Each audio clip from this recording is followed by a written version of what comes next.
My name is Lila Merrick, and I'm 35 years old. The November light poured through my kitchen window in thin gold ribbons, catching the dust motes and the steam curling from my coffee. Outside, the air was sharp enough to make the last few brown leaves cling tighter to the branches. Inside, the world smelled of butter, sugar, and pecans. My mother's recipe, the one I'd been guarding like a family heirloom. The pie sat on the marble counter like a jewel in a velvet box, its amber glaze catching every glint of sunlight. I had arranged the pecans in perfect concentric circles, measured, deliberate, because in my husband's family, presentation was half the battle. From the doorway, Ethan leaned, all skinny limbs and restless energy. "Mom, you've checked that pie like 11 times. His voice had that combination of teasing and concern only a 10-year-old could manage. I smiled despite the knot in my stomach, just making sure it's perfect. You know how your grandmother notices everything. She notices stuff that doesn't even matter, he said, walking over. His dark hair was pure Mark, but his eyes, those green eyes, were mine. This looks amazing. Better than the fake pie Grandma brings sometimes and pretends she made. Ethan, I warned softly, though a reluctant laugh escaped me. We don't say things like that. He tilted his head. Even if they're true? His voice had a weight I wasn't used to hearing in it, as if he'd been paying closer attention to more than just pies lately.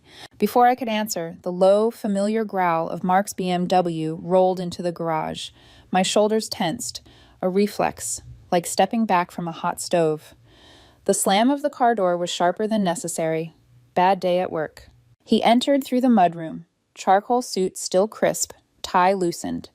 At 38, he still looked like the man who'd once swept me off my feet, but now his presence filled a room the way strong cologne did, heavy, inescapable. His eyes scanned the kitchen with the cool appraisal he reserved for underperforming investments. "Smells like you've been busy," he said. I couldn't tell if it was a compliment or a casual dig. These days I could never tell. "I wanted everything to be nice for tonight," I replied, keeping my tone light. "My family always expects too much," he interrupted, already moving toward the bar cart for a pour of scotch. "I don't know why you bother trying so hard. It's just dessert, Lila, not a state dinner." The comment landed with the same sting as always, but I swallowed it down. Once, I might have defended myself. Now, I just folded the dish towel in my hands until the edges lined up perfectly. "I'll go shower," he said, heading for the stairs. Over his shoulder, "Try not to burn anything this time." When he was gone, Ethan stepped closer, brows drawn together. "Why does Dad say stuff like that to you?" I froze, hands tightening around the towel. How could I explain to a 10-year-old that sometimes love curdled into something else entirely? That the man who'd once been my safe place had become my harshest critic? "Sometimes people say things they don't mean when they're stressed," I murmured, even though it sounded false to my own ears. He didn't look convinced, but he didn't push. Instead, we set the dining table together in quiet rhythm, the Wedgwood china, the polished silver, our own small act of teamwork. By 5:45, I'd traded my apron for the navy dress Mark bought last Christmas. Safe, conservative, forgettable, just like he liked.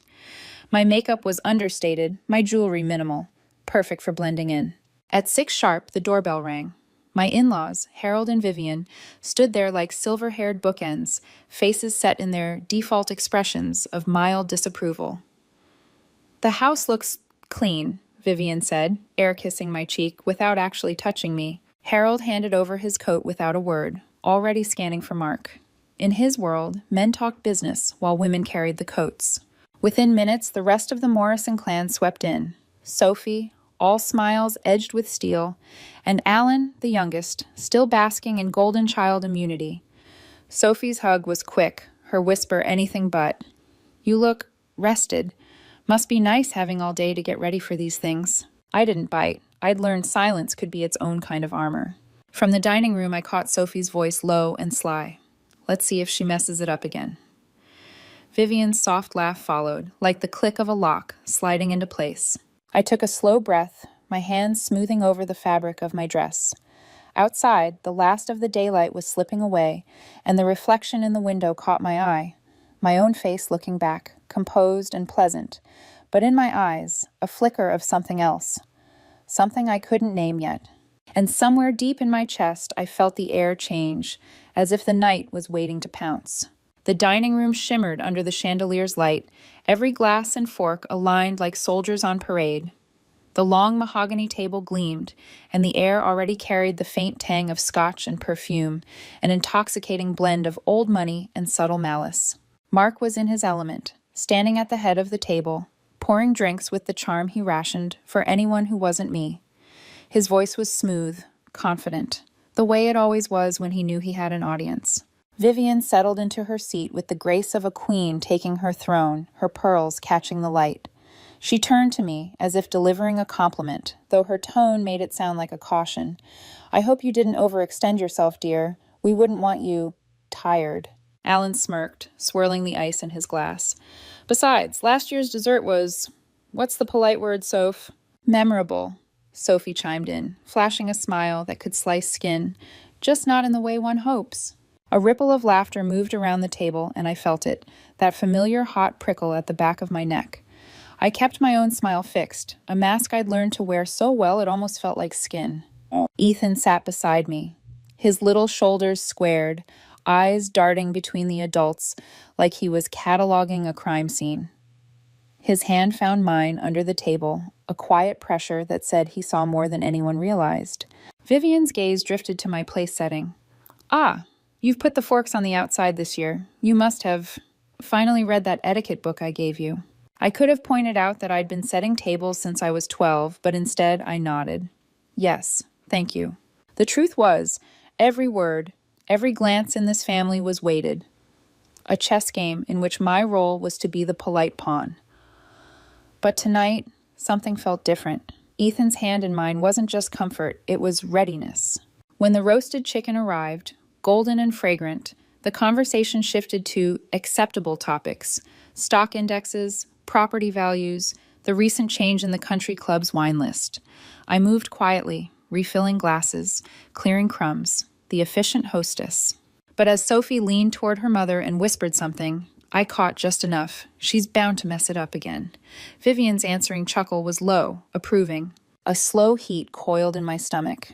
Not the embarrassed flush I'd felt for years, but something heavier, more solid. I glanced at Ethan. He caught my eye, and for a split second I saw the same spark there. The pie waited in the kitchen, its perfect crust gleaming under the soft light. And though none of them knew it, we were all headed toward a moment that would shatter the carefully polished surface of this family. I just didn't know yet how deep the cracks would go. Dinner moved in a slow, methodical rhythm, the way it always did at the Morrison table.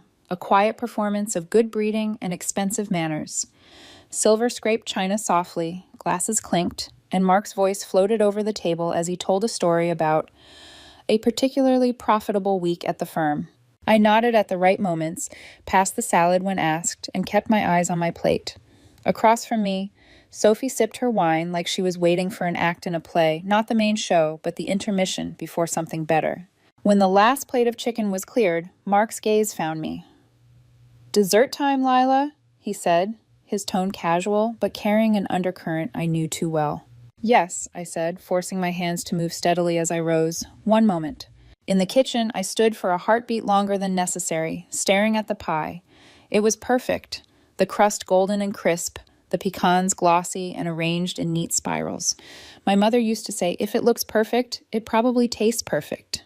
I carried it into the dining room, careful not to let the heat from my hands reach the dish.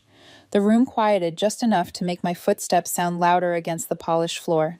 I set the pie in the center of the table. Vivian's eyes flicked over it. "How traditional," she murmured. "It's my mother's recipe," I said softly, cutting the first slice for her. Mark accepted his plate last. He took his time, cutting a piece with his fork, bringing it to his mouth. For a second, his face was unreadable. Then, slowly, a smirk curled at the corner of his mouth. "Even the dog could do better," he said, pushing the plate away with deliberate ease. The words hung there, suspended in the air like smoke after a gunshot. Sophie's laugh broke the silence. Sharp, delighted. Alan shook his head in mock disbelief. Vivian's lips tightened into the smallest of smiles, the kind people wear when they feel vindicated. Heat rushed up my neck, pooling in my cheeks. The pie was perfect. I knew it was perfect. I'd tasted it myself. But here, at this table, his judgment was the only one that mattered. I lowered my gaze, the laughter swelling around me. Under the table, Ethan's spoon clinked against his plate. Hard, purposeful. When I glanced at him, I saw his jaw set, his green eyes bright and unblinking. Mark leaned back in his chair, comfortable now that the moment belonged to him. "We could sign you up for a cooking class at the community center, honey," he said, voice dripping with mock concern. "Might be a good use of all that free time." The laughter grew again, thin and cruel. Ethan's hand moved, setting his spoon down with a quiet, deliberate clink that somehow cut through the noise. He straightened in his chair, looking not at me, but at his father. His voice was calm, clear, and impossibly steady. "Tell them about New York." The room froze. The sound of forks and laughter evaporated. Even the chandelier's faint hum seemed to fade. Mark's smirk vanished, replaced by something I'd never seen before: fear. Mark's hand, still holding his fork, went rigid. For a second, it hovered in the air before lowering slowly to the plate, the metal making a faint, accidental scrape that sounded far louder than it should have. "What?" he said, his voice clipped. Not sharp in anger, but tight, like a rope pulled too far. Ethan didn't flinch. "Tell them about New York." Vivian's head tilted slightly, her pearls catching the chandelier light. "What's in New York, Mark?" she asked, her tone mild but edged with suspicion. Mark forced a short laugh that sounded brittle. "Just a work trip. You know how kids are. They hear things, mix them up." "I'm not mixed up," Ethan said, still calm, still steady. Alan leaned forward, eyes bright, the way they got whenever family scandal was about to break. "Yeah, big brother." "What happened in New York?" Mark's gaze darted to me, searching for backup, or maybe warning me not to push. But I couldn't move, couldn't speak. I was watching him unravel, thread by thread, in front of the very people he never wanted to see him sweat. "It's nothing," Mark said, too quickly this time. "Standard client meetings." Ethan must have overheard something out of context. But his voice was wrong. It lacked the smooth, unshakable authority he usually carried into every room. It was defensive. Sophie's eyes narrowed.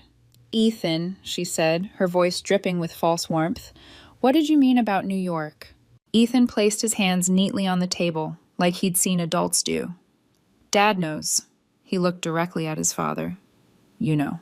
The silence that followed was thicker than any I'd felt in this house before. Mark's eyes flashed, not in anger, but in calculation. I'd seen that look when he was cornered in a business deal, weighing which lie would cost him the least. "May I be excused, Mom?" Ethan asked, turning to me. I nodded before I could think, and he slid from his chair without hurry, walking toward the stairs with the quiet confidence of someone who knew he'd already detonated the bomb. We listened to his footsteps fade. "Well," Harold said at last, his tone somewhere between disapproval and intrigue, "that was unusual." Mark tried another laugh, weaker than the first. You know how kids are. Overactive imaginations. But Janet, Vivian, didn't look convinced. She had that same narrowed gaze I'd seen her use when she suspected the caterer had overcharged. And in that moment, I realized something. Ethan's 5 words weren't just an act of defiance. They were a crack in the armor, and Mark knew it. The rest of the meal stumbled forward like a drunk finding his way home, conversation halting, eyes darting, nobody quite sure where to land. Mark poured himself another scotch, the liquid sloshing higher than usual in the glass. Vivian tried to steer things back to safe territory, launching into a story about the charity gala she was chairing, but her voice lacked conviction. Sophie poked at her pie without eating it, her gaze fixed on Mark as if she might catch him twitch. Alan kept smirking, like a man who had front-row seats to a fight he didn't pay for. Mark was quieter now, answering in clipped phrases. His earlier swagger evaporated. He checked his watch twice in 10 minutes, pretending to listen but clearly running calculations in his head. Damage control scenarios, what to say to whom and when. I moved through the motions, topping off coffee, sliding plates away, my body in autopilot while my mind replayed the moment over and over. Tell them about New York. The way Ethan had said it wasn't careless. It was precise. After coffee, I stood to start clearing. "Leave it," Mark said, not looking at me. "We'll let the dog have the pie later." A ripple of laughter tried to rise but died quickly. No one wanted to be the one caught laughing now. I kept my voice neutral. "Excuse me a moment." I found Ethan in the upstairs hallway, crouched beside the banister, listening. When he saw me, he straightened, his face still and unreadable in that way kids sometimes manage when they're holding something important. "Come on," I said softly, leading him into the guest room and closing the door. "What was that about?" He hesitated, glancing at the floor. "I'll tell you later," he said finally. I couldn't let him keep talking to you like that. Not tonight." There was a certainty in his tone that made my throat tighten. "Ethan," I began, but he shook his head. "Later," he repeated, his voice lower now, almost a whisper. "When we're home." Downstairs, I heard Alan's laugh and Mark's voice rising, trying to recapture some kind of control over the room. But the tone had shifted, and I knew, we both knew, that something had cracked open tonight. And whatever Ethan had seen, whatever he was holding on to, it was enough to make Mark afraid. By the time the Morrisons finally decided to leave, the air in the house felt dense, as though every word spoken had added another invisible layer. Vivian's goodbye was stiff, her lips pressing the air near my cheek without touching it. Alan gave Mark a pat on the back that felt more like a taunt, and Sophie lingered just long enough to whisper, "What was that about?" before gliding out into the night. The door clicked shut. Silence. Mark didn't look at me. "I'm going to my office," he said, already walking away. The sound of the door closing behind him was final, like the lid on a coffin. I began stacking plates, moving slowly, letting the clink of porcelain fill the void. When I bent to pick up his jacket draped over the kitchen chair, something fluttered to the floor. It was a folded receipt. I almost put it on the counter without looking, but the words caught my eye. The Carroll Hotel, Manhattan. The date, November 12th, 2 weeks ago. A spike of cold ran through me. November 12th had been the week of Ethan's school play. Mark had said he was in Chicago for investor meetings, apologizing over text for missing Thomas Edison's big debut. I remembered standing in the crowded auditorium, filming Ethan with one hand and clutching my phone with the other, waiting for the vibration that never came until hours later. I slid the receipt into my pocket just as Mark's office door opened. He walked into the kitchen, his expression carefully neutral. "About what Ethan said," he began, that false casualness in his tone. "It's fine," I said quickly, turning toward the sink. "Kids say strange things sometimes." He studied me for a moment too long. "Exactly. I told my parents the same thing when they called just now." "Your parents called?" I asked, keeping my voice even. "Mother was concerned. You know how she is." His eyes flicked toward the counter, scanning the space like a man checking a crime scene for anything he'd left behind. I explained Ethan must have overheard me talking about the New York office. We're considering opening a satellite branch there. It was a good lie, smooth, believable. 2 weeks ago, I might have nodded and let it pass, but now, with the Carroll Hotel burning a hole in my pocket, I felt my face hold steady in a mask I didn't recognize, one that kept my thoughts from spilling out. "That makes sense," I said, forcing a small smile. "I'll talk to Ethan about interrupting adult conversations." Relief softened his features. "Good. We should present a united front." He moved closer, resting a hand on my shoulder. It took everything in me not to step back. "I'm going to shower," he said. "Long day tomorrow." The sound of running water filled the upstairs. I reached into my pocket, unfolded the receipt again, and stared at it. Carroll Hotel, $800 a night, minimum. Not the kind of place you stayed for business, at least not the kind Mark had always claimed to be in. Something told me this was only the first thread, and I was ready to start pulling. The water upstairs thundered on, the sound of it muffled but steady, a metronome ticking down the minutes before I'd have to put my mask back on. I didn't waste them. Ethan's bedroom door was half open, a narrow strip of warm lamplight spilling into the hall. I knocked lightly before stepping inside. He was sitting cross-legged on the bed, still in his dinner clothes, absently picking at the buttons on his shirt. "You okay?" I asked, keeping my voice gentle. He nodded, though his eyes stayed fixed on his lap. "Is Dad mad at me?" "No," I said. "Surprised, maybe, but not mad." I sat on the edge of the bed. "Ethan, what did you mean about New York?" His hands stilled. He glanced at me, then back down. "You promise you won't be mad?" I leaned closer. "I promise." He reached under his pillow and pulled out his tablet. "I wasn't trying to snoop," he began quickly, "but last week after soccer practice, Dad left his phone in the car. It kept buzzing, so I looked to see if it was you." He unlocked the screen and pulled up a photo. My breath caught. It was a screenshot. Mark's phone lit up with an incoming call. Rachel, New York. "She called 3 times while he was talking to Coach Anderson," Ethan continued. He swiped to the next screenshot, and my stomach twisted. A text preview, glowing on Mark's lock screen. Can't wait to see you again. Same hotel. When I gave him his phone back, Ethan said, he got weird. Told me never to touch his phone again. His voice grew smaller. That wasn't the first time I saw her name. I stared at the screen. The heart emoji next to her name felt like a knife, not because it was a stranger, but because it was so casual. Like she'd earned that space without my even knowing she existed. Ethan's eyes were watching me now, searching for a reaction. I forced myself to meet them and pulled him into a hug.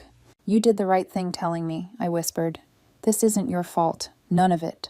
He hugged me back, his skinny arms tightening around my waist. I just didn't want him to keep being mean to you. I kissed the top of his head, holding him for longer than I should have. Upstairs, the shower shut off.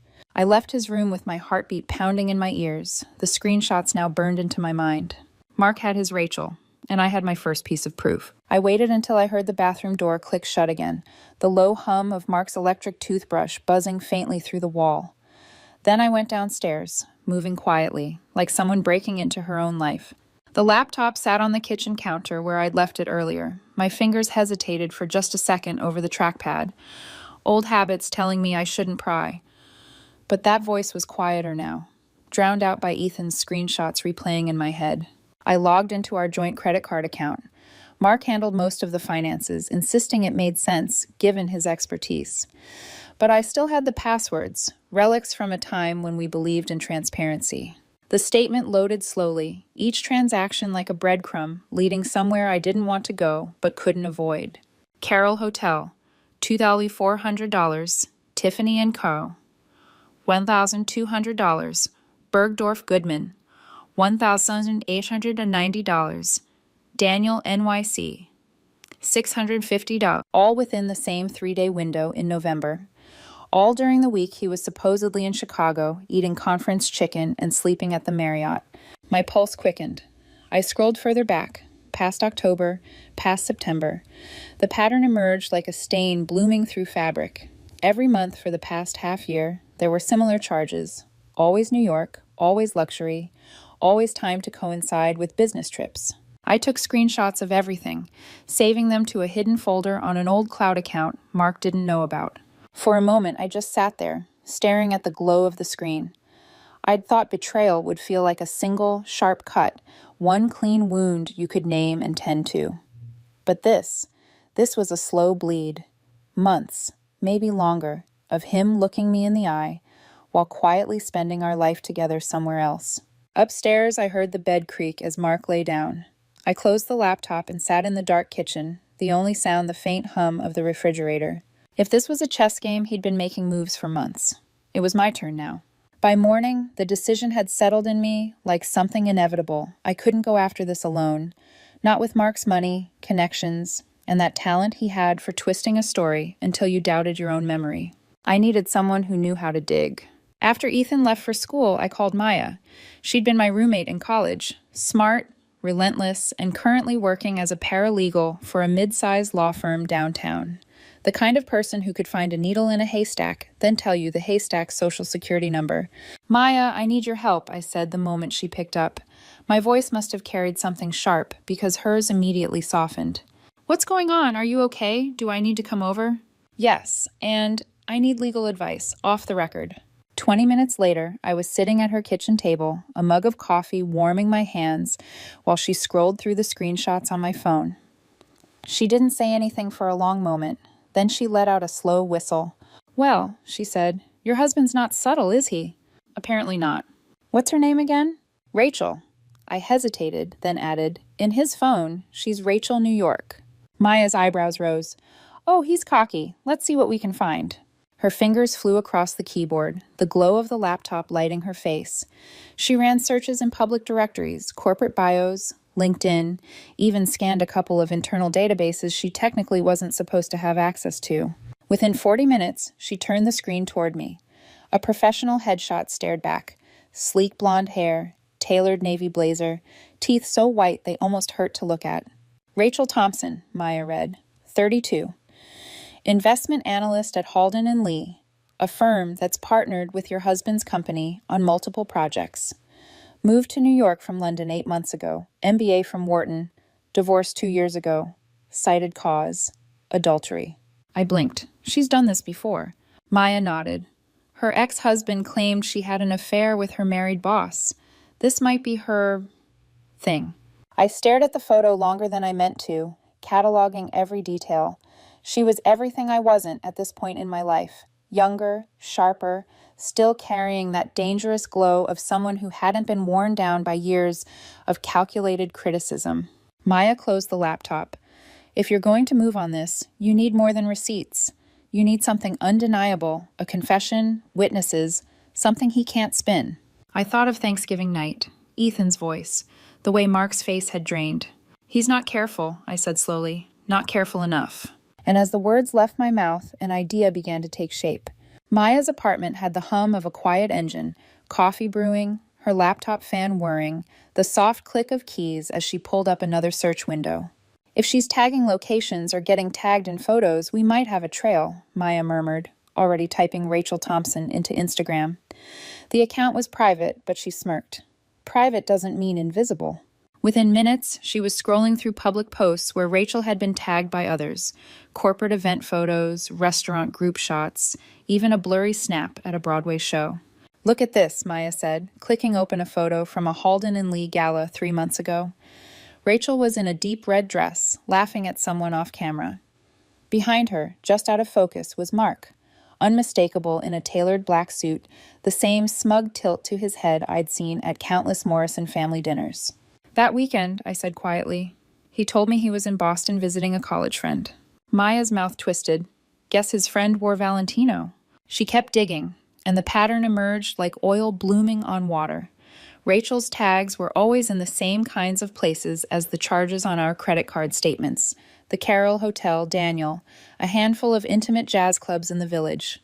Always alone in the frame, but the dates matched his business trips too neatly to ignore. Maya leaned back, her eyes sharp.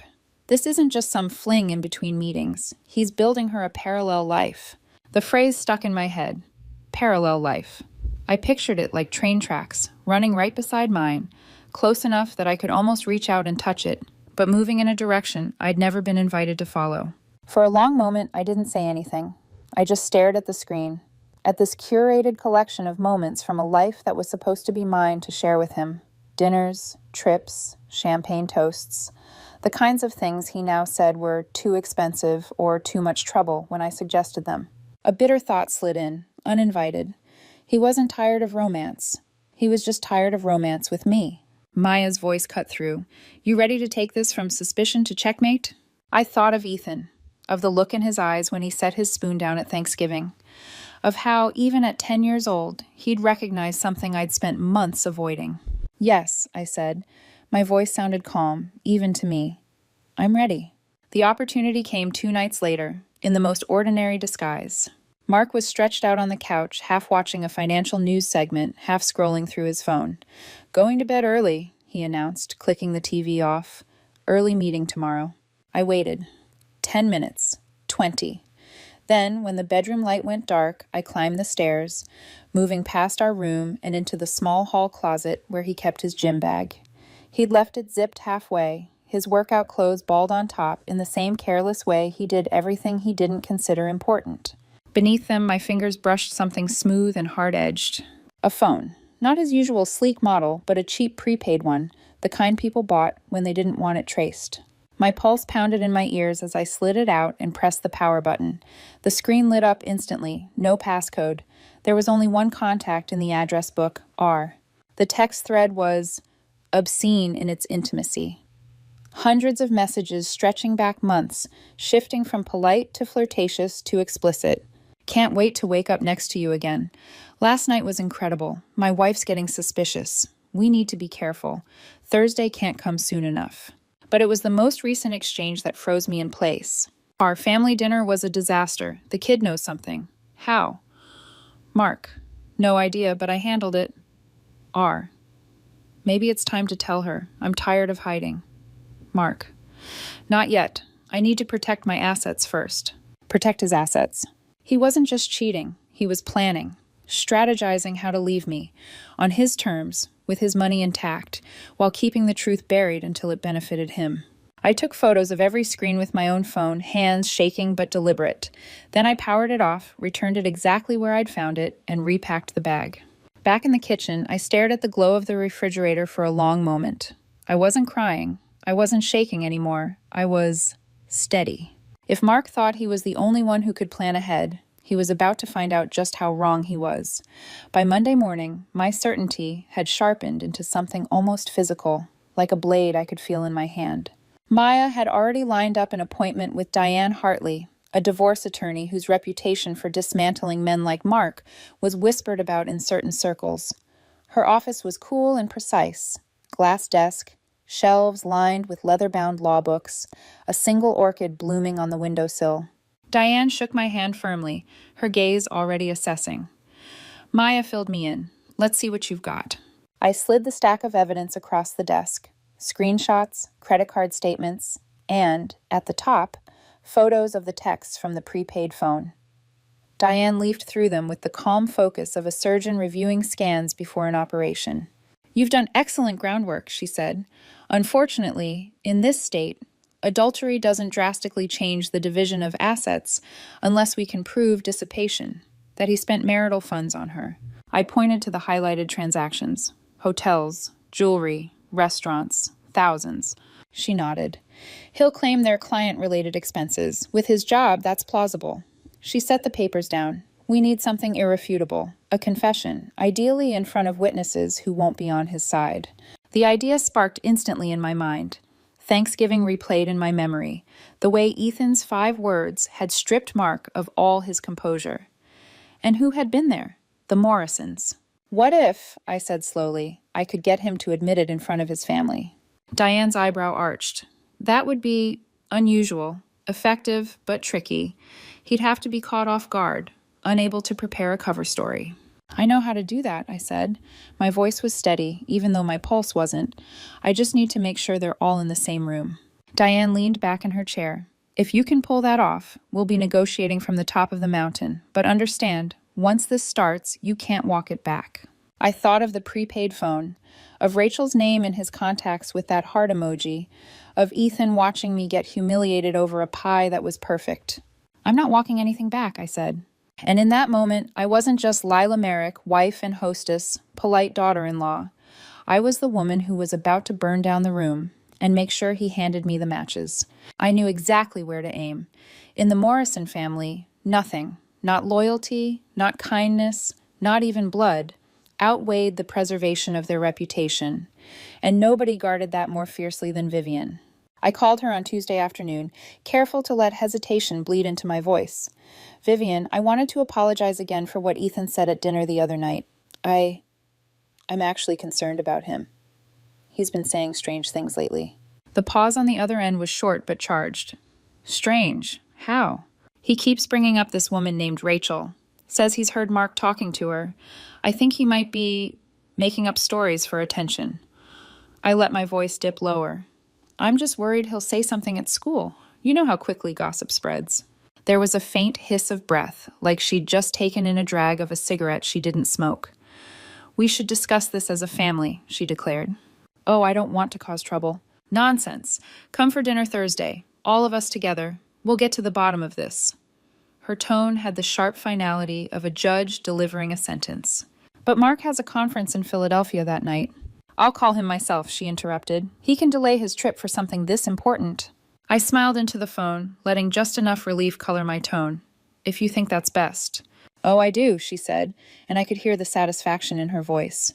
She thought she was orchestrating a family intervention to protect the Morrison name. She didn't realize she was setting the stage for its public unraveling.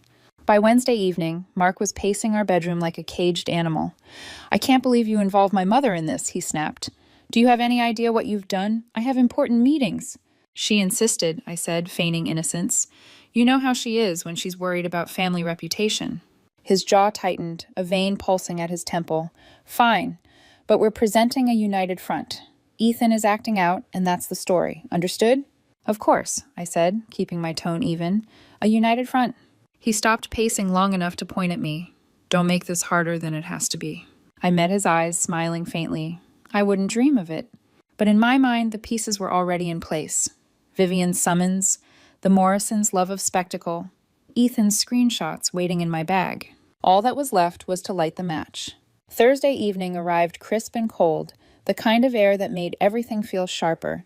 I dressed with deliberate care, not in the muted, appropriate navy or beige Vivian preferred, but in a fitted burgundy dress I'd bought years ago and worn only once.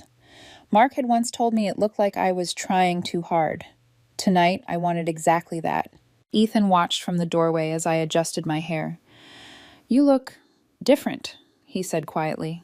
"Different good or different weird?" He shrugged, but there was a spark in his eyes. "Like you're going somewhere important." I knelt to straighten his collar. "We are. And no matter what happens tonight, I love you. This isn't your fault." He nodded solemnly, the same calm determination I'd seen on Thanksgiving settling over his features. When we arrived at Vivian's, Mark's BMW was already in the driveway. He must have come straight from work. His tie was still perfectly knotted, but his leg was bouncing when we walked in, a nervous tell he didn't know he had. The family was already assembled in the formal living room. Vivian sat in her high-backed chair like a queen holding court, Harold looming beside her with a drink in hand. Sophie lounged on the sofa, eyes bright, like she'd been promised a private showing of drama. Alan, predictably, was scrolling through his phone, but even he looked up when we entered. Mark moved toward me as if to position himself at my side, but there was a stiffness in his smile. "Let's keep this short," he muttered under his breath. "United front, remember?" Vivian didn't waste time. "Ethan, dear, this business of making up stories needs to stop. It's not healthy." "I'm not making anything up," Ethan said evenly. Mark's tone snapped sharper than he intended. "Don't talk back to your grandmother." I placed a hand lightly on Ethan's shoulder. "Actually, I've been thinking about what he said. Maybe we should hear him out." Mark's head turned toward me so fast I could almost hear his neck strain. "Lila, we discussed—" "I know," I said, keeping my voice calm, "but your family deserves the truth." The room stilled. Sophie leaned forward, her gaze pinging between us. Harold set his glass down with a quiet clink. Vivian's expression barely moved, but her eyes sharpened. Mark's jaw flexed, his hand tightening around the arm of his chair.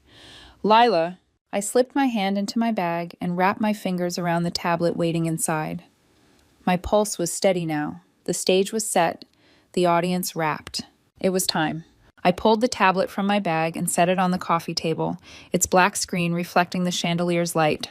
"Ethan," I said, my voice steady, "why don't you show everyone what you showed me?" Mark was on his feet instantly. "This is ridiculous. We're not—" "Sit down," Harold said, his voice like a slammed door. Mark froze, then eased back into his seat, the flush creeping up his neck. Ethan tapped the screen. The first image filled the room. Mark's phone lit with an incoming call. "Rachel, New York." Sophie let out a quiet, "Oh," like she'd just seen the first crack in a perfect vase. "Could be anyone," Mark said quickly. "A client." "With a heart emoji?" Sophie asked, her voice dripping with false sweetness. Ethan swiped to the next image, the text preview. "Can't wait to see you again. Same hotel." Vivian's spine stiffened. Alan leaned forward like he didn't want to miss a word. "This proves nothing," Mark said, his voice pitching higher. "Kids screenshot things they don't understand." "That's why I brought more," I cut in. From my bag, I laid down the printed credit card statements highlighted in yellow. The Carroll Hotel, Tiffany & Co., Bergdorf Goodman, Daniel. All during your Chicago trip. Mark's eyes darted from the paper to my face, searching for the woman who used to give him a way out. I didn't offer one. "Our credit cards," I said, "our accounts. Thousands spent in New York, not on business, on her." Mark leaned back, his lips curling into something between a smirk and a snarl. "You went through my things. That's a violation of privacy." "Like your affair is a violation of our marriage?" My voice didn't rise. It didn't need to. The word affair landed like a gavel strike.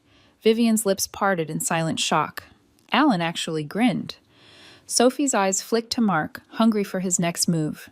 Mark opened his mouth, but before he could speak, his phone buzzed on the coffee table. The screen lit up. R. 3 little vibrations that might as well have been a detonation. The phone buzzed again, vibrating against the glass coffee table, the red heart pulsing beside the initial R. Mark snatched it up, thumb hovering over the decline button. "Popular tonight," Alan said, leaning back with a smug grin. Answer it, I said softly. My voice wasn't loud, but it carried. Mark's eyes flicked to me, a flash of warning in them. He pressed decline. The phone immediately lit up again, buzzing harder this time, like whoever was calling wasn't going to be ignored.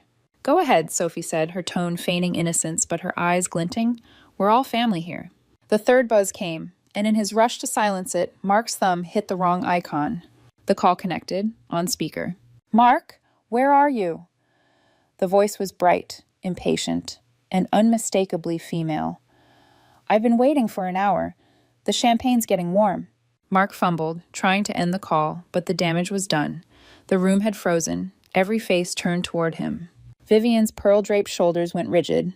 In front of your son? She said, her voice shaking not from volume, but from the controlled fury of a woman who'd spent her life avoiding public scandal. Mom, I can explain. Don't. Her tone sliced clean through his words. Don't you dare lie to me, too.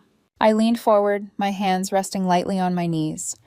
Her name is Rachel Thompson. She works at Halden & Lee, and she's been in our life, in my life, for at least 6 months, maybe longer. Mark's gaze shot to me, desperate now. Lila, please, let's talk about this privately. No, I said. The word was final. The door slammed shut. You don't get privacy anymore. You wanted an audience? Here it is. Vivian looked like she'd aged 10 years. In 10 seconds. Harold's eyes were flat, hard, the kind of look that left no room for negotiation. Sophie's smirk had been replaced by something sharper, and even Alan had gone still. And Mark looked like a man who'd just realized the game was over, and he'd lost on his own stage. Mark's mouth opened and closed twice, but nothing came out. He looked from face to face, searching for an ally, but found only walls. Even Sophie, who had once relished every chance to see me squirm, couldn't quite meet his eyes. I stood, smoothing my dress with deliberate calm. Ethan and I won't be staying here tonight, I said, slipping the tablet back into my bag.